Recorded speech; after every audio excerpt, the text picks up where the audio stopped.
Hey everybody, it's Master Gallengeist here, bringing you my review of Doctor Strange issue 20.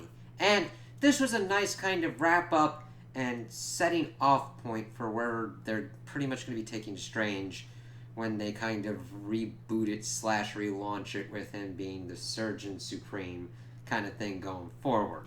So we start this off and we see that it's kind of confusing. We see that somebody is in the hospital and they've called for Stephen Strange to help operate. But the thing is, as he's going through, he's like, I've got my hands back, but I'm not up to these newfangled techniques and everything, pretty much trying to do things the old fashioned way, and he's losing the patient. Of course, we see Nightmare pop up and saying that you're pretty much going to be killing her.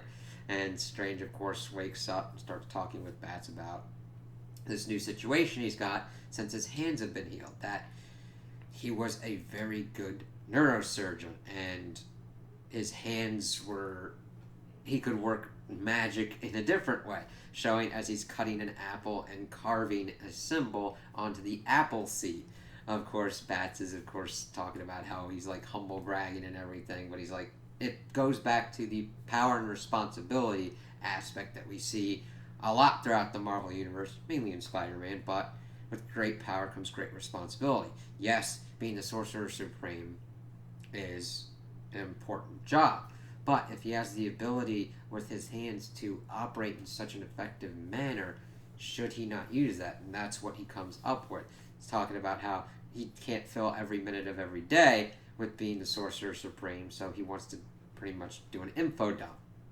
Of course, he would have to sift through so much that it really wouldn't be that time effective. So he gets in contact with Kana to be like, hey, she's a technomancer. She should probably be able to upload the data into my mind. And I'm like, that is a very good idea. Except Kana's in the middle of some hoobadoo going down, and she's like coming through with a sword as he like opens up a portal because she's like, yeah, I can talk a little bit, and then she's like, all right, you gotta help me, as they're fighting first this thing called Cyber Demon, and of course they're able to defeat it real quick, not of course without some casualties to the comrades that she had, and gives them the lowdown that there's this dude, Chandar Squared, that is pretty much trying to take all of the magic from this place, because he was this kind of tech dude. He was brought low and made a deal with demons, and now pretty much is trying to accumulate all this power. And he's been going through all these different systems, gathering up these artifacts and becoming more powerful. And they're trying to help this civilization and protect their artifact, because they don't really have any weapons. All they do are really prayer and sorcery and stuff like that. And their thing is called the Ancient One. And of course, Stranger's like, what? Is this like another aspect of the Ancient One that he trained with?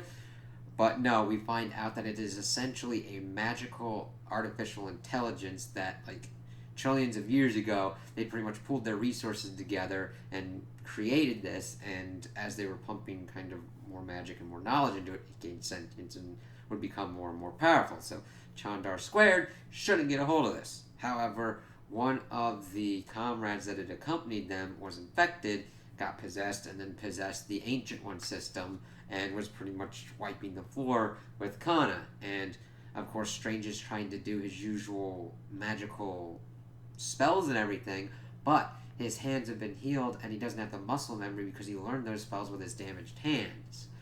So I really like that aspect that yes, he got something back, but there is still a cost associated with it. So he's like, I can still do magic, but it's going to take me a little bit to concentrate.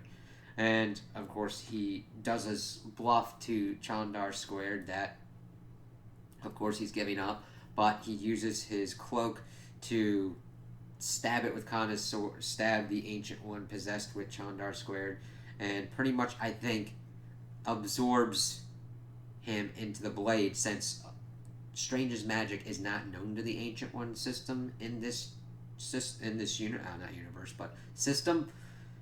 It doesn't know how to react to it. So, of course, it'll take a little bit to analyze. So, if you strike first, you get home field advantage. He, of course, gives them the blade to be like, hey, toss it into his son, or give it to the demons, whatever you deem necessary. So, they pretty much are done with that. Kana goes back to the Sanctum Sanctorum, and she kind of laughs when what he wanted to ask her to do is pretty much just upload that stuff into his brain, and she's like, oh yeah, we got this. And Strange is just ruminating on the fact that Kana was a good friend, but that he wasn't. And he was ruminating how a lot of the things he'd been doing had been cyclical, but now it's really not. He's got a new status quo where he's got to balance being a sorcerer and a surgeon. So that sets up a pretty interesting status quo, and it'll be cool to kind of see how the more surgical aspects could be brought into the Sorcerer Supreme stuff that he does, and what kind of magical aspects could be brought into the surgeon things that he does going forward. So I kind of liked how this brought it kind of full circle, since we got Kana involved early on in this run, and we'll have to see kind of how she factors in going forward, and how Strange deals with this newfound balancing act he has to do. So those are my opinions on the issue. Tell me what you guys think in the comments below. If you liked it, if you didn't like it, if you agree with me, if you disagree with me. Also like and subscribe, and I hope you have a good day.